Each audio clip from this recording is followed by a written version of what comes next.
If you're thinking about hormone testing for your acne skin, this video is for you. Now, I know hormone testing, especially if you go private, it can be very expensive. So in this video, I want to share with you 5 mistakes to avoid so that you don't waste your precious money, time, and energy. In conventional medicine, hormones are tested when your doctor suspects a problem with either too high a hormone level or too low, which results in a physical symptom or a biochemical problem which may require medication. For example, diabetes, which will require insulin injection, or a thyroid problem which may need radiotherapy or surgery. In the case of acne, your doctor would check your hormones to rule out high prolactin, which can be caused by prolactinoma, which is a benign pituitary tumor, which may need surgical removal, high testosterone, which may signify PCOS, or high LH in comparison to FSH, which may be found in PCOS. This then allows them to follow up with any necessary investigations or referrals for treatment, which is very important.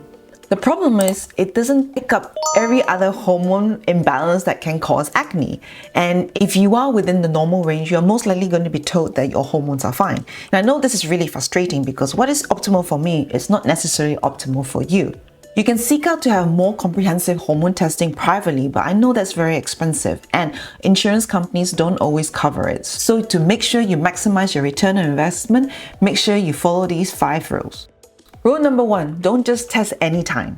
Hormones fluctuate throughout the day, and some hormones like estrogen and progesterone are cycle dependent, meaning they fluctuate a lot during a menstrual cycle. To make sure we're on the right page, look at day 1 is the first day of your period. Day 14 is supposedly the time when you ovulate. This is different for everyone, so you can also check your basal body temperature, your cervical mucus to be more egg whitish, or you can also use ovulation test kits.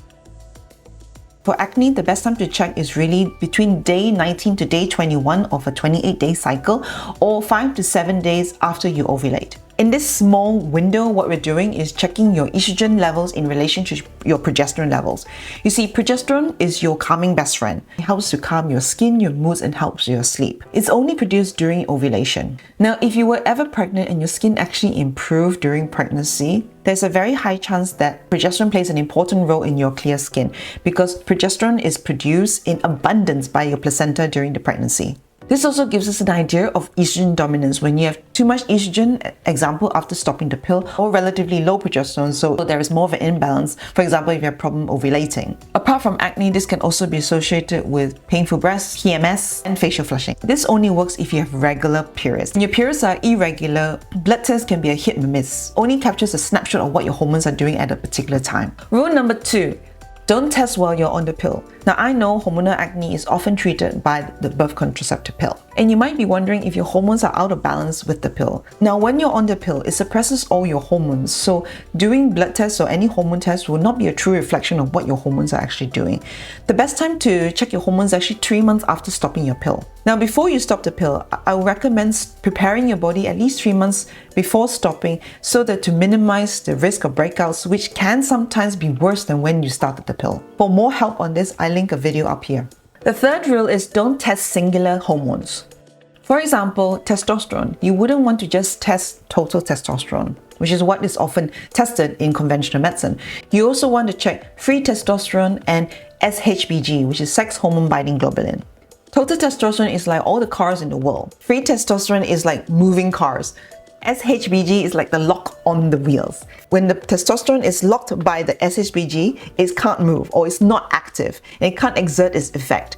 So what we want to check is how much free testosterone you have, which will actually show us whether they're active or not, or how active they are, and how much SHBG you have, so how much LOX you have on the wheels. It's important to get the full picture because your total testosterone may be normal, but your free testosterone can be high. For example, if your SHBG, the LOX on your wheel is low, example seen in PCOS, so there are more circulating free testosterone in your system to cause acne and cause other problems. Testosterone levels are highest in between 7 a.m. to 11 a.m. so it's best to check your levels in the morning. Rule number 4, don't do hormone testing on its own. Hormones are only part of the picture. Hormonal balance are also influenced by your nutrients, your gut health, your adrenal health, and detoxification. For example, in adrenal health. If you have very high cortisol, it will affect your ovulation, so reducing it, so that you have less progesterone, which then can affect your skin. If you do a blood test, you want to check morning cortisol and DHEAS. But I prefer urine testing, example Dutch test, because we can actually look at your adrenal reserves and see whether your body is more in wear and tear or rest and repair.